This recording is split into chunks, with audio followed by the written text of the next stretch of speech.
Welcome to the Java Cafe, Java fam.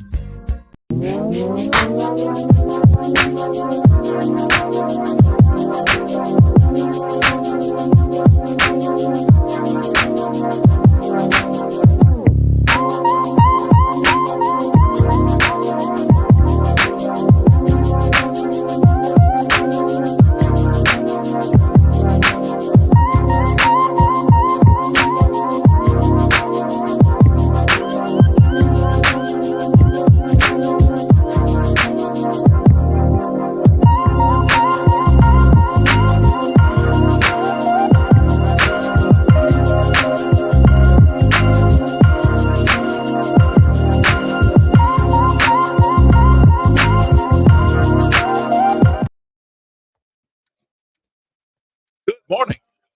Welcome to the Java Cafe, Java fam. Good morning, everybody. Good morning. Good morning. Good morning. Today is Tuesday, February 6th, 2024. We have a guest this morning, and so I can't jump in with my usual banter. But before we bring in my guest this morning, of which we had the pleasure of doing some breaking news last week, I want to say happy birthday to two particular folks. The first one is Sharon Cornelius. Sharon Cornelius. Happy birthday to you. Happy 25th birthday to you. And also Erin Davis, sister, friend, keeps me in line somewhat as well. Happy birthday to her as well. We'll say that again at the end, but we want to bring in our chief of climate. I know she's on her phone. And it looks like somebody just called her. Reverend Mariama. How are you? You look so radiant and so bright this morning. Thank you. You know, I gotta try to hold it through the winter. You gotta hold it through the winter, but you also, you moving into ministry and doing some things and just freedom and just, but anyway, I'm not gonna mess this morning. Reverend, how are you doing though? You are, as we mentioned last week. And thank you for the opportunity. I just need to mention this, that letting this Black-led platform break the news concerning such a powerful, effective, Reverend Brown gets me when I say stuff like this, but longtime leader in our city. Thank you for that opportunity to share with the community that you're moving on from the city of Boston in your role. Let's just clear, and as Bishop Bragg used to say, kill some devils. Ain't no drama. You're going on to... So after you greet the folks, tell us how you're doing. Just, let us know what's going on. And this is your next 20 minutes just to check in. And we do want to hear about your accomplishments. It's Testimony Tuesday. So let's go. Well, good morning, Boston. Always great to be with you, Jimmy. I think especially during this Black History Month. Yes. We take a moment. This is an important time. Black history is year round, but for me, January, you have this new year, and February, this moment to really reflect on the contributions of our ancestors, to ground ourselves in who they are and what they did, and then what that means for us. What are we called to do? As you mentioned, when I took this job under Mayor Janey, the first thing I said to her is, my first job will always be as a pastor, but I'm willing to entertain this as my second job. Okay. And at that time, it was still in the pandemic. The city was still having meetings and doing things, but it was a little bit, there was a little less going on. Right. There was a little less going on in my congregation. And so when I first, especially that first year, it felt like I was able to balance all of those things because they were both operating, at a speed that I could try to handle them both. Mm-hmm. Jimmy, also we have a farm, so that also which I can't wait to get to later this summer. Yes. So at the time it felt like it was a bit of a juggling act, but I think I was able to hold it together. And the other huge thing is that we had an associate pastor, Jamie Mangiamelli, who was amazing. She was able to do a lot of the pastoral care work. She pulled a lot of things together. She was just strategic. She was gifted. And so really over the last year, it's gotten more and more challenging. The church has gotten more active. The city's gotten more active. And then Jamie let us know that she felt called to move on to her next rolling. So she moved to Omaha, which like almost nobody in this church has been to, but now the whole church everybody's planning trips to Omaha. And so her last day was December 1st. And it just really became clear to me that I wasn't sure I could hold all of this anymore. My sleep wasn't so great, and I wasn't quite I wasn't prioritizing my health and my groundedness. I was trying to hold everything at the same time. And so, I began to pray to God for clarity and got a clear sense. Two things that, I feel really led to. So first is to pastor my congregation, love my congregation. We are a multiracial affirming congregation in Dorchester, committed to justice and jubilee. And I really feel grateful for my folk and the way that they hold it down for me, the work that we were able to do together. So that's beautiful. And also, over the last 6 months, really, there've been a lot of developments in the movement, in the climate movement and other justice and racial justice spaces that have been a bit concerning to me. Organizations in crisis and some conflict. And prior to being in the city, I also, was honored to play a pastoral role in movement spaces and be able to sort of pull people together and sometimes, help work through some conflict and ask questions about who are we called to be and how do we hold that. And that's really hard to do when you're a government official. Let's keep that 100. It really, really is that activist and advocate role, though it is a part of government and you've done that in that role. Mm-hmm. The way that you roll prior to being in office, I mean, you went to, was it Alaska? Where did you go? And you were standing out with the pipeline, trying to stop the pipeline. Yes, the Dakota Access Pipeline. Yeah. And so we were out there. I've gotten arrested fighting a pipeline here in Boston, in West Roxbury, and it's now going into the Back Bay. There are both environmental justice and racial justice issues that need to be looked at. Yep. And, I've been watching what's been going on in Israel and Palestine. I have been there twice. And it's something that I care about deeply.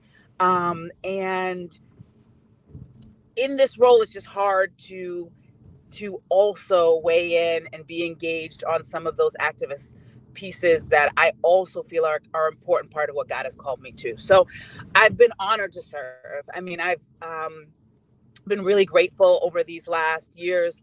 When I started out, the Environment Department and the Parks Department, when we're in my office, the Office of Historic Preservation was under the Environment Department. We've made that its own department. We have the level of diversity there has increased greatly. Our director of historic preservation is a Black architect with extensive experience working around the country and around the world, Murray Miller, and really looking at a vision of how do we lift up the histories that have been untold.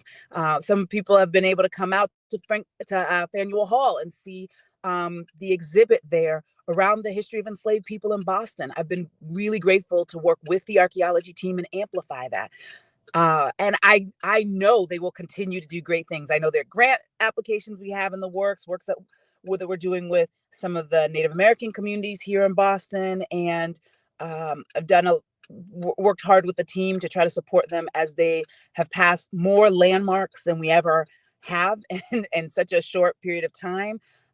Last year, they were able to move 11 landmarks through the city, the Landmarks Commission. And so I'm just really grateful for that work. Been blessed to oversee the Office of Food Justice. As I mentioned, we have a Black cooperative farm in New Hampshire, but really looking at this question of food access, food justice. How do we make sure that we're really tackling issues of food insecurity because they directly affect our communities? Particularly, I think I was able to say on the show, our community in Mattapan is one of the places that we're doing a lot of work. And there's some exciting developments still to come, Jimmy. I can't talk about them now, but I think you can't drop. I mean, what's going to happen? Is the mayor going to say, Mariama, we need to let you go? I mean, or Jessica's going to get you? No, sir, Mayor Jessica, I'm messing. But if you want to just hint at a little something, Well, I'll just say this. We've been looking. I was able to go to Italy last year, and in Milan, they have a amazing and unique approach to reducing the amount of food going into landfills and the waste system and getting it into people's bellies. And we have been talking with other organizations, the YMCA, ABCD, our own food pantries at BCYF and BPHC. And so we're really just looking, what could we do to make sure that we're not throwing away good food, particularly produce? We know folk need more vegetables. How do we make sure we get vegetables to the people? So I can't announce yet because things are moving, but I'm excited that the team is going hard to look at whether or not we might be able to move forward a pretty innovative approach here. And so that's been like a real joy there. I think, the parks, I don't know if all of your folks heard the state of the city, but the mayor just announced some major investments for Franklin Park. And Yep. We had this Franklin Park action plan that was 4 years of work to get it started and move forward. Really thankful. The Franklin Park Coalition and many other groups. We had more than 8,000 comments to the Franklin Park. Hold on. Good segue. Speaking of comments, look who's in the room. I know. Look who's there. He's a totally, independent person. But, thank you, baby. That's my husband giving a shout out. And so, really thankful for the amazing work of our Parks Department. Folks don't know, we talk about, working from home. The Parks Department, many of our team didn't get to work from home. Yep. They were out there making sure that the spaces that people went to as like a lifeline were there. And we've been really looking at how do we make our parks even more resilient? How do we take our engagement there to the next level? How do we make it easier for people to use the spaces? And so been really, really thankful to work with the parks team. We've opened a lot of parks while I've been in this roles, and there's many renovated more a lot of parks as well, upgraded and renovated a lot of parks as well. Yes. And so that's, the hard work of folks who've really leaned in. And finally, I think, people do know my work in climate. And when I first came in, one of the first things that my predecessor told me is that you need to get this Birdo 2.0 across the finish line. It had been written, there'd been done community engagement, but my job was to get it through the city council.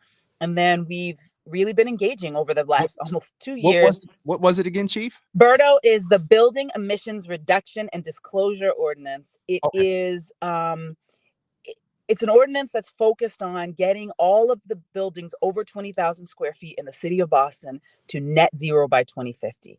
Okay, 70% I saw the announcement. Our emissions, 70% of our emissions come from buildings.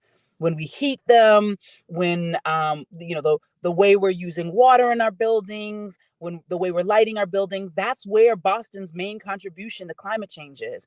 And so if we want to be a leader, not just in responding to climate change, but lowering our own carbon footprint, we've got to do something about our buildings. And so we've been in conversations. We've got a review board that's nominated predominantly by community-based organizations.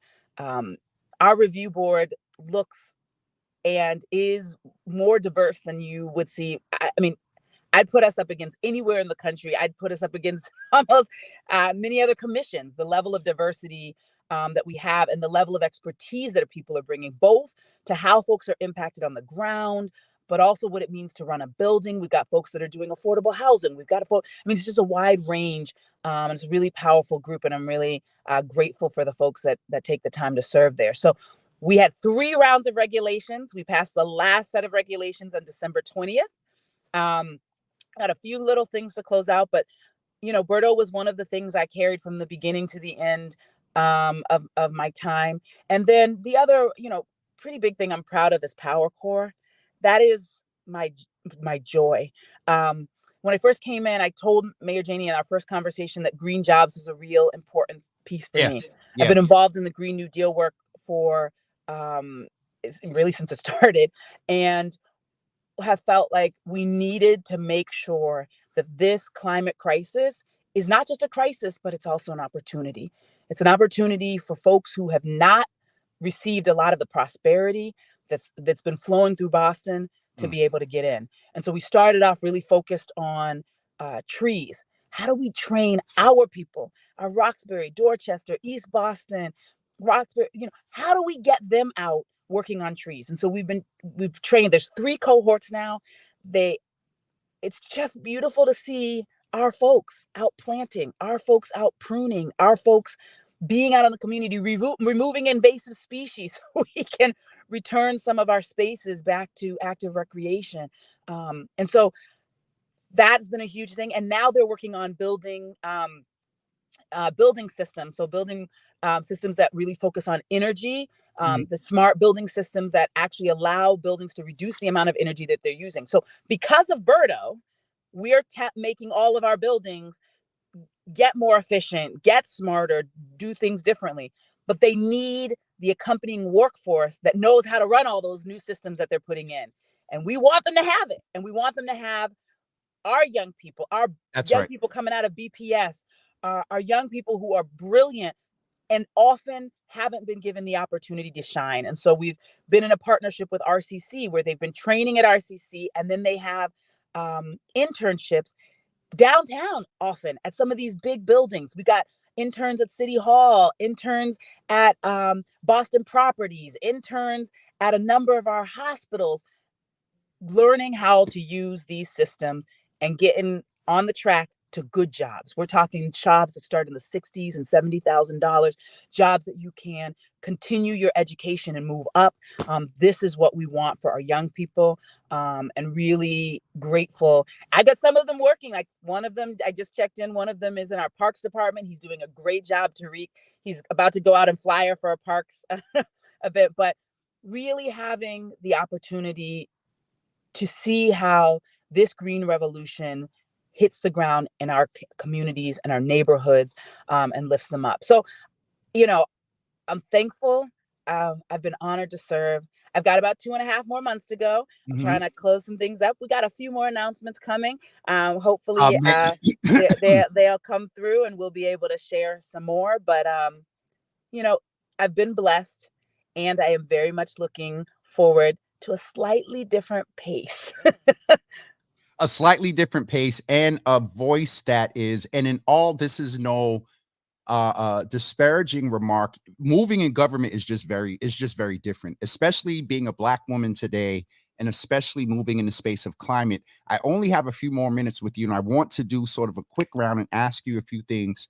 And thank you so much, because hearing from you, we know that you were not just a talking head, and that, you really moved for equity in the space. And one of the things that is often talked about around climate when it comes to us is, we're not, when I say us, I'm talking about Black and brown folks, there is a presumption, and often sometimes our lack of exuberance and aggressive action in the space, that climate change is not an issue for us. Can you just, if you could talk to all of Black America and tell them why we need to pay attention, why we need to decrease emissions, why we need to, Mariama, I messed up the other day and watched one of those food justice documentaries where they talked about the emissions and the gases that come from the beef industry. Yep. And so I just, if you could talk to Black America about climate change, talk. Well, the reality is, this issue is like any other. If someone's gonna get hurt, the unfortunate reality is we often get the most hurt. We often get the shortest end of the stick. When you look at what happened, one of the moments that was a huge awakening for me was 95 with Katrina. I believed in climate change, but that was one of the first times that I said, oh my gosh, I see what it is. And we call climate a threat multiplier. It means it takes anything that's bad and makes it worse. So we are already struggling around issues of violence in our communities. But then you have a super hot summer and you see violence get worse. We already are struggling with asthma and our health conditions. But when it's hotter, when it's colder, when there's emergencies, if our energy is unstable, all of those things only worsen those health impacts. And so The reality is, and I want to lift up the fact many of us are descendants of folks in island nations. Many of us live on the coast. We are seeing the heat. We are seeing the sea level rise. We are seeing our communities not be protected. I just read an article about Princeville, one of the old Black towns, and the Army Corps is asking whether or not they're going to help them extend their levee because they say it's not economically viable. These are the things that are happening, and they're happening to Black people. And so we have to be involved in this issue, because when we're not, it means that our folk get overlooked. And sometimes it means that other people are speaking for us, and we all know that that has never worked out for us in the past. So I've been trying to be that voice, to work with others, to amplify the works of folks. I just was on last night. I'm going to be doing a workshop in a couple weeks for churches around the country that are trying to get engaged around resilience and emissions reduction. And so I think I would say we are directly impacted. There's no question. We see it. It's real. And so we need to be engaged. But also, there are about to be billions of dollars. Hey, stop that part again. Stop, because we're going to clip this out. There are about to be billions of dollars spent to address this climate crisis locally, nationally, globally. We should be the recipients. We should be putting forward some of the solutions that are funded. We have to be at the table, because if we are not, we will not be seen. Nobody else is going to save us. Chief, I had to capture that there and go back and have you start over, because there is the health impact of climate change around food. Marie Doubleday, who I'm sure you know of the Doubledays, the factory beef industry is part of the reason our wild horses are murdered in the West. That aspect, and I love how you broke down the fact that we're already dealing with issues, and climate is just, what was the term that you used? It's a what? The threat multiplier. The threat multiplier. And so it behooves everyone. But I just wanted to be sure that we understand that this climate doesn't see race, climate doesn't see gender, climate doesn't see your geographic location, though there are different impacts throughout the world, and how climate the impact demonstrates itself in different geographic parts of the world. But this is a human issue. Yeah. And that's why I wanted to make sure that we covered that. Last thing, because I know you only have a couple more minutes, is what was the most, this is Black History Month. We'll be talking with Sheena Collier and Dart again, as we did last year, about Black Boston history then and where we're going.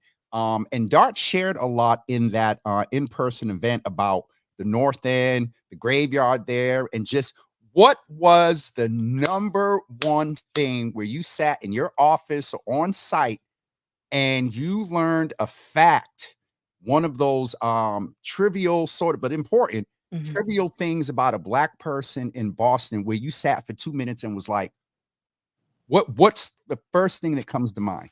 Well, I mean, I think, gosh, there's a number of them, but one of them that I just think really blew me away is when we did the archaeology department did a dig at the Shirley Eustace house, and one of the very first landmarks that we passed under my tenure was the Shirley Eustace house. And I grew up going there, right there in Roxbury. I passed it all the time. And to find out that there was a building across the street which has been used for housing, but it was the out house, probably where the horses stayed and where they were cared for, and the Black enslaved people lived there. And so it was powerful, Ron, to just know that history, and to stop thinking of that space only as being about the colonial governors. And one of the things we learned is that one of the enslaved people, Scipio, when the American sort of revolution was starting and there was tension, the British owners of the house said, I don't know if it's safe to be here. And they left him in charge for 2 years. Now, what pains me about that is when they came back, they sold him. How do you have a person that holds it down for you when you were too afraid and then you don't grant that person their freedom, you don't respect. Yeah, anyway. And I think we have this. So the archaeology department, the commission, landmarks commission passed the landmark. The archaeology department did a dig there. We were able to find a cowrie shell in the dirt. What now?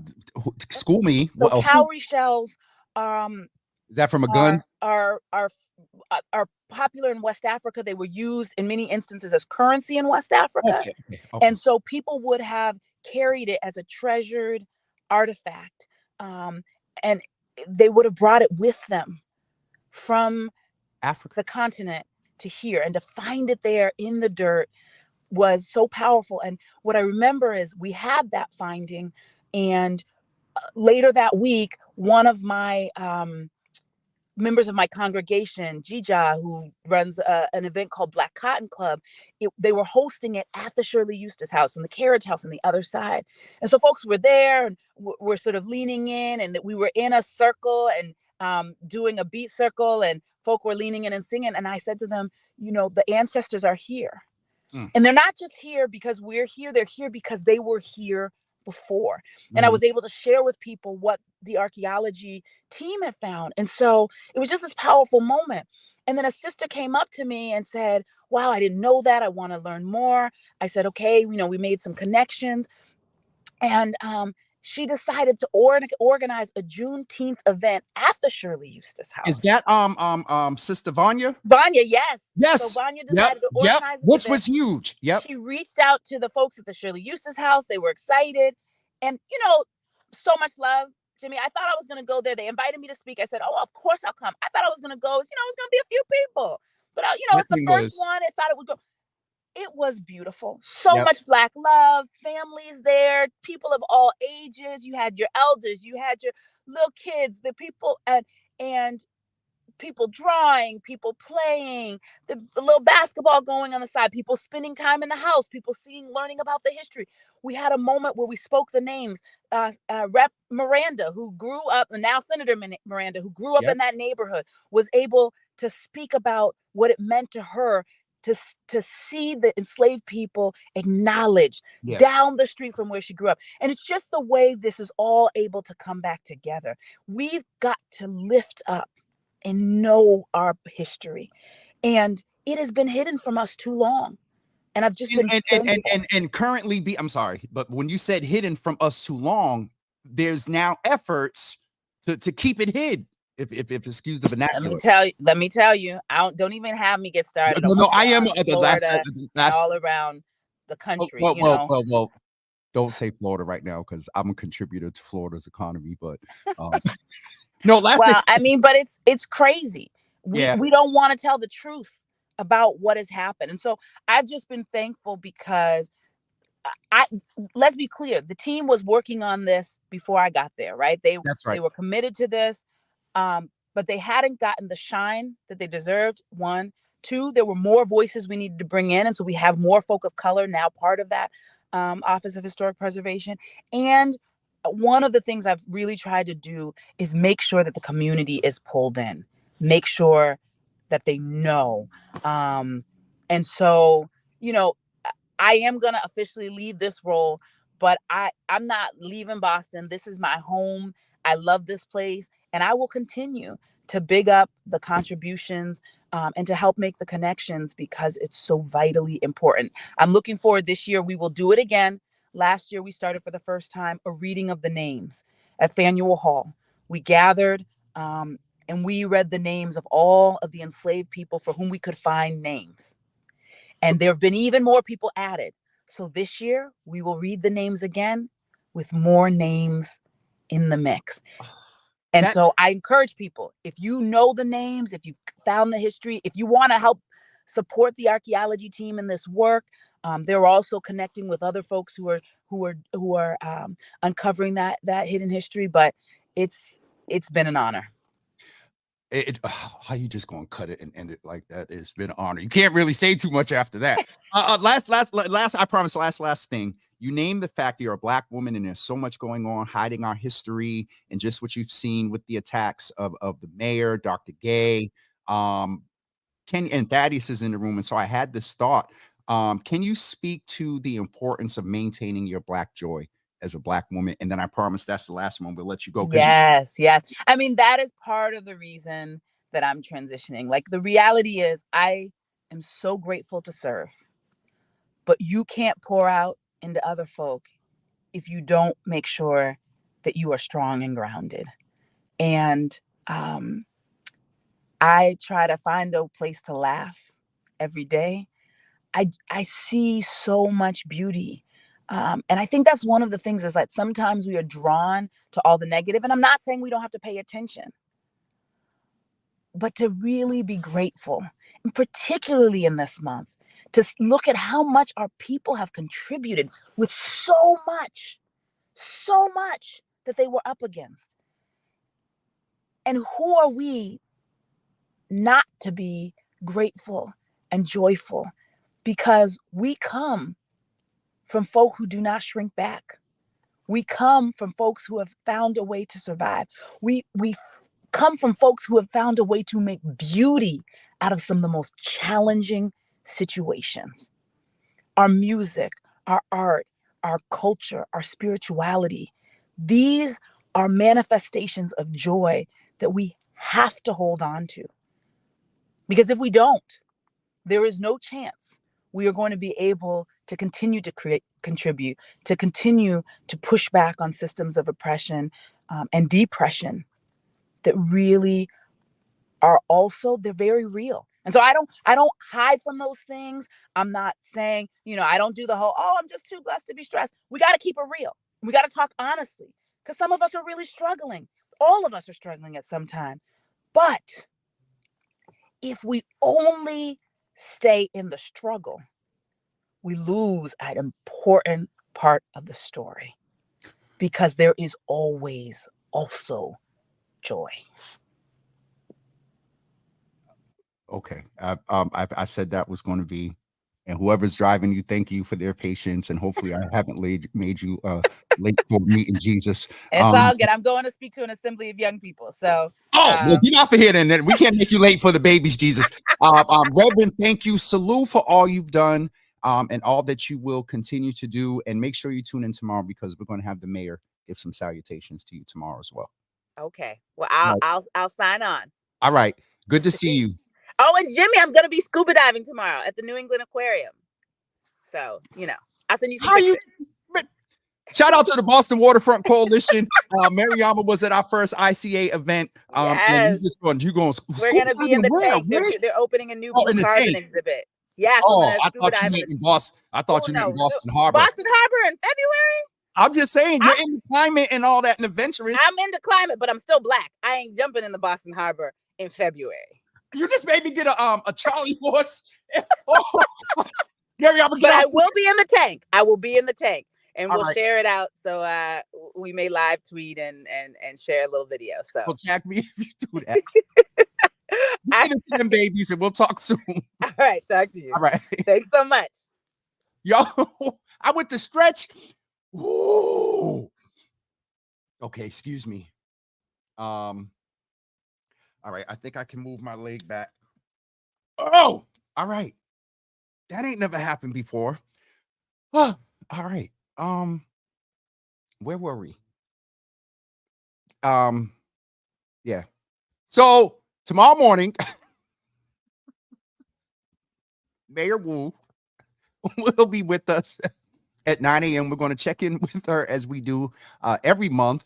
On the first Wednesday of the month. And on Thursday, we're going to speak with Commissioner Parmesan Eiffel. He's been with us before. I believe he was just recently appointed as the commissioner. And so we got to hear from him, I believe sometime last year or in 22, about his approach to the work. And so he's going to now come and chat with us now that he's in charge of executing that sort of perspective to the work of probation. And so that is Wednesday and Thursday. Keep that in mind. Also, I think that is it. Don't forget March 21st through 23rd for our anniversary. The 23rd is going to be the day party. And I think that is it for announcements. Hold on. Let me check the phone, make sure I don't get in trouble. I just wanted to go back and also oh crap.